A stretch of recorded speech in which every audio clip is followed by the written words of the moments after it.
The arena's red dust shimmered under the twin suns of Thalvok Prime, the crowd's roar vibrating through metal seats and bone alike. Thousands of alien spectators, scaled, feathered, and plated, had come for blood. And at the center of it all stood a single human. Captain Marcus Vance adjusted the collar of his scorched combat jacket, his pulse steady even as his boots sank slightly into the arena's cracked surface. Across from him towered his opponent, Commander Vekari of the Vorn Dominion, the galaxy's most feared dueling race. Her silver skin reflected the sun's glare, and her eyes, bright gold slits, locked onto him like a predator assessing prey. Her armor gleamed with tribal scars of battles won, while the long blade in her hand hissed as plasma energy coursed along its edge. "You think your kind deserves a place in our ranks?" she said, her voice low and sharp, amplified across the arena. "You, a soft worlder from that green speck you call Earth?" Marcus rolled his shoulders and offered a small, almost casual grin. "I didn't come to beg for a place," he said. "I came to prove you're wrong." The audience laughed, a ripple of cruel amusement echoing through the stands. "Then prove it," Vekari growled, raising her weapon. "Show me what a fragile human can do." It was meant as mockery, a dare before the kill. The battle horns blared. Vekari lunged forward with the speed of a thunderbolt. Marcus barely sidestepped the plasma slash, the energy grazing his shoulder and melting part of his sleeve. He winced, but his eyes never left hers. He didn't have her armor, her reflexes, or her centuries of combat experience. What he had, what no Vorn ever did, was adaptability. He'd watched their fights, memorized their patterns, and he knew something about overconfidence. Middle, the fight that changed everything. The next few minutes were chaos. Vekari's movements were elegant but predictable, slashing wide arcs, designed to intimidate and overwhelm.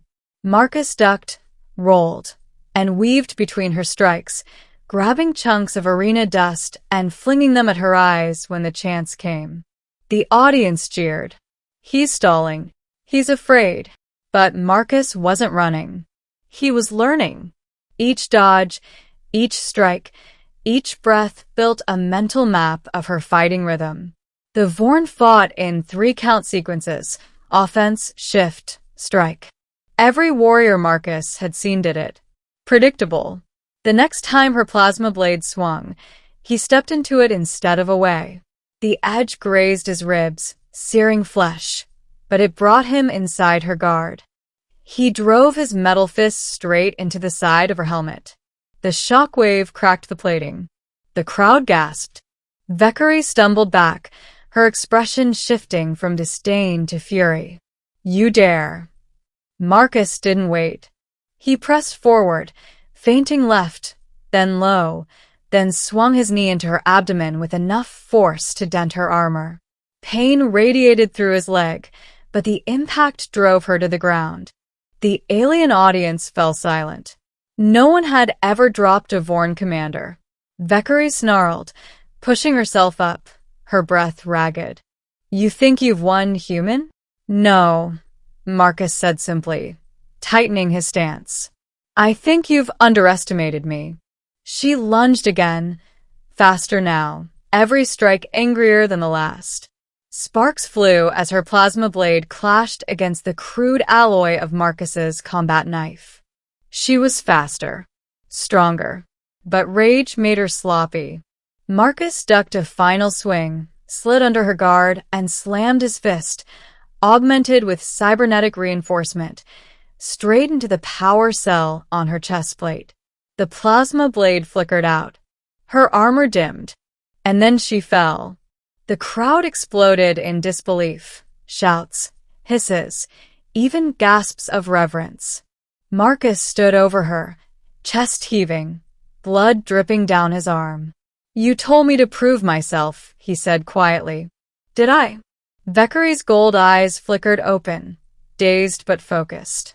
She looked up at the human who had bested her, a creature without scales, without claws, without armor, and felt something she hadn't known in centuries: humility.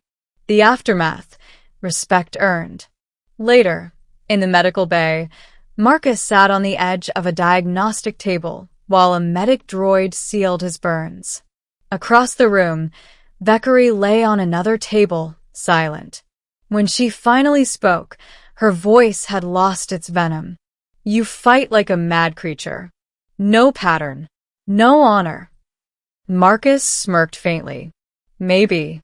But you asked me to prove myself, not to fight by your rules." She tilted her head, watching him with an unreadable expression. "Humans, you adapt. You bleed. You persist. You're unpredictable."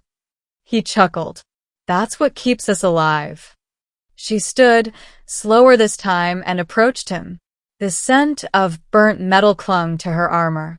She extended a hand, an ancient Vorn gesture of respect. "Captain Marcus Vance," she said, "you have the respect of the Vorn Dominion, and my personal debt." He blinked, then shook her hand firmly. "Didn't expect that from you." "Nor I from you," she replied.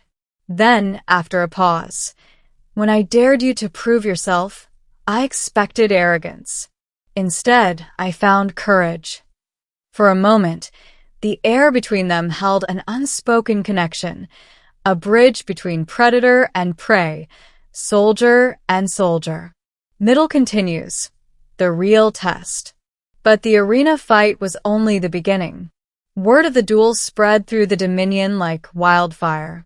A human had defeated a Vorn commander, without advanced weaponry, without exocets, relying only on grit and raw willpower. To some, it was a scandal.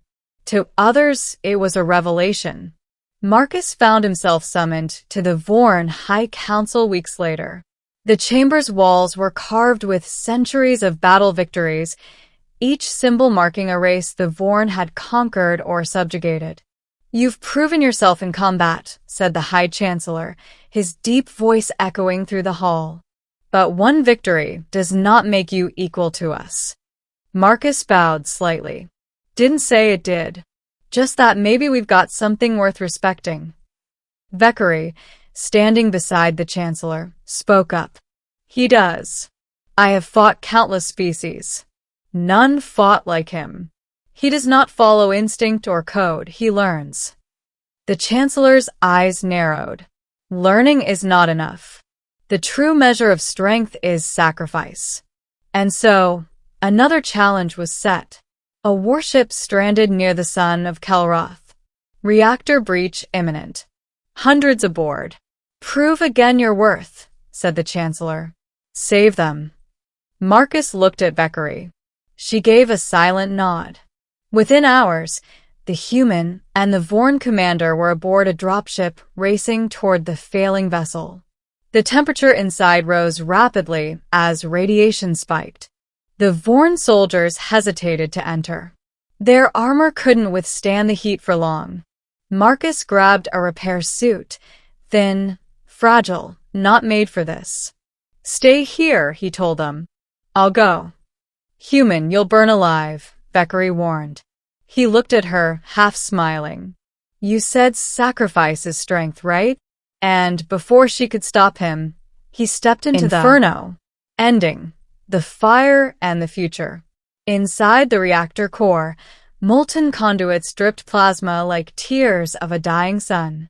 Marcus forced open a manual override, his gloves melting as he rerouted energy flows. Every breath seared his lungs. Every second felt like eternity. But he kept going. For the soldiers trapped aboard. For the crew who'd given up hope. For the chance to show them that humanity wasn't weak. When the reactor finally stabilized, Marcus collapsed near the exit. His visor cracked. His skin blistered.